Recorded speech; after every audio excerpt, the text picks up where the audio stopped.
Hello everyone, selamat datang kembali di channel YouTube saya.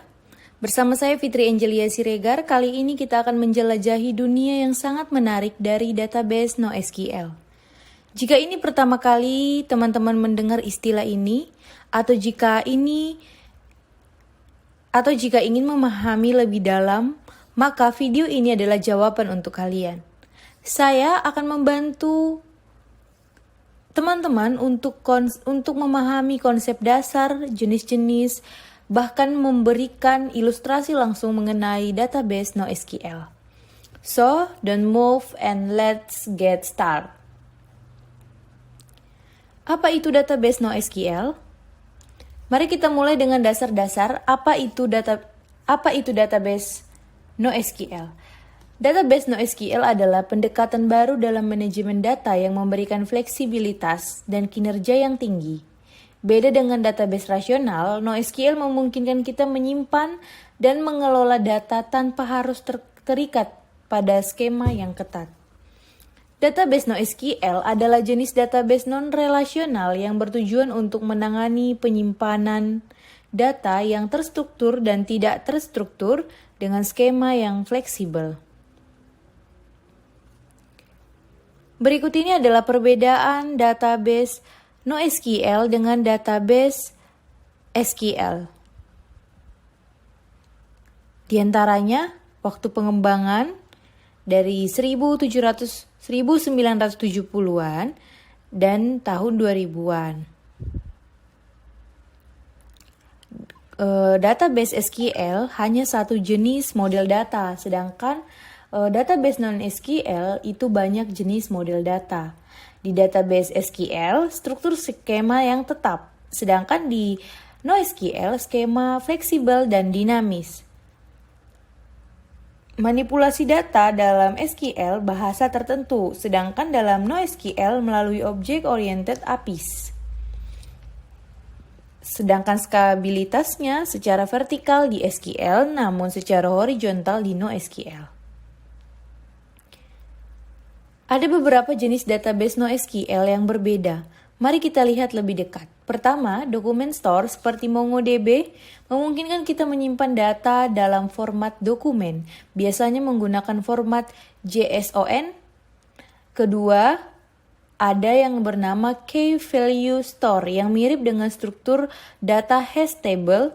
Lalu ada White Column Store dan Graphic Database, masing-masing dengan kegunaan karakteristik keunikannya. Mengapa banyak orang yang beralih ke database NoSQL? Tentunya karena ada beberapa keuntungan. Salah satu keuntungan utamanya adalah fleksibilitas. Database NoSQL sangat cocok untuk menyimpan data yang tidak terstruktur atau semi-struktural. Selain itu, kemampuan untuk melakukan skabilitas horizontal memungkinkan kita menangani beban yang meningkat dengan mudah. Selain itu, ada beberapa alasan lainnya. NoSQL memiliki banyak sekali kelebihan. Di antaranya ada pada gambar, yaitu high scalability, big data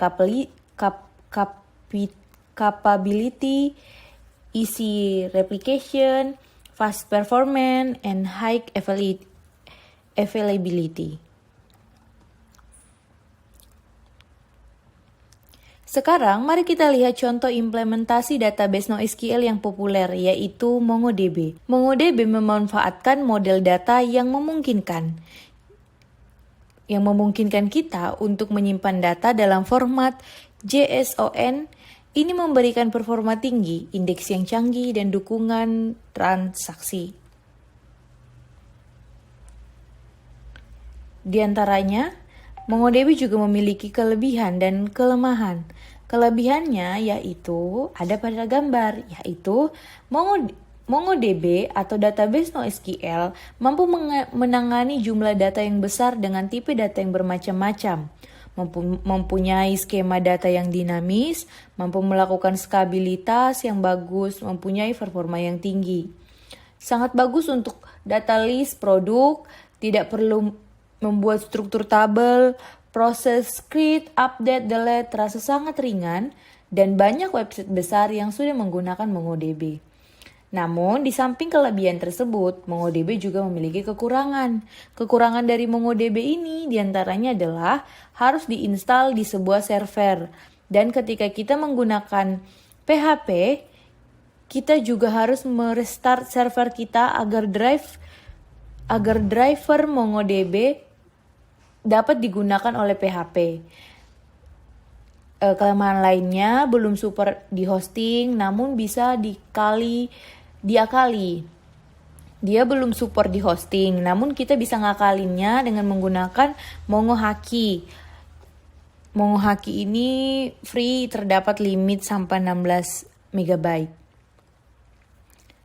Sebelum kita memilih database NoSQL, ada beberapa pertimbangan penting yang harus kita pahami.